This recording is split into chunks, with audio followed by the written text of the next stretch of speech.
Our lab for Monday is called All Brains on Board, and we're going to study sheep brains physically, and we're going to look at the brains of all different other organisms, such as a fish or a human or other mammals.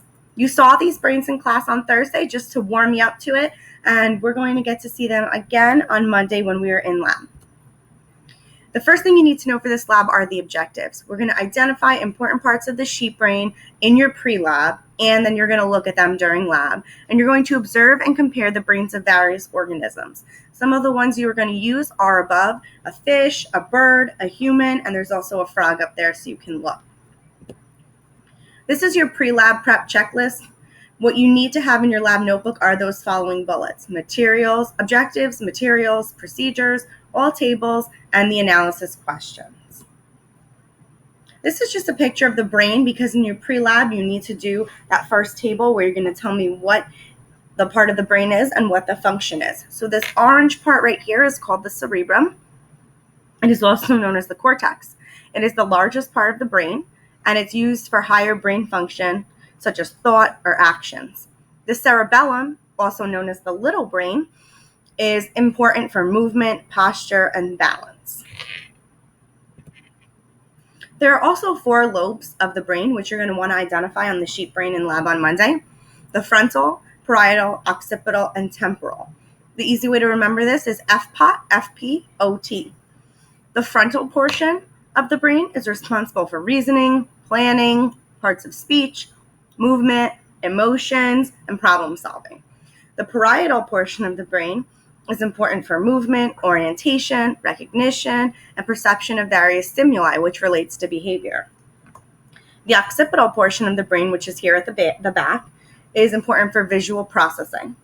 And the temporal portion of the brain, which is on both sides, is important for memory, speech, auditory stimuli, reception, things like that. So if you look here, you have 1 frontal, 1 occipital, 2 parietal, and 2 temporal, and those make up the lobes of the brain. They also correspond with the bones of the brain.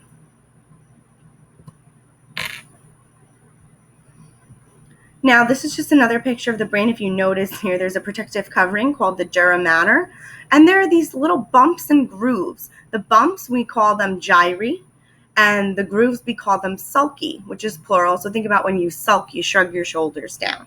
The dura mater is around it, protecting the brain. You also can see the cerebrum over here and the cerebellum over here.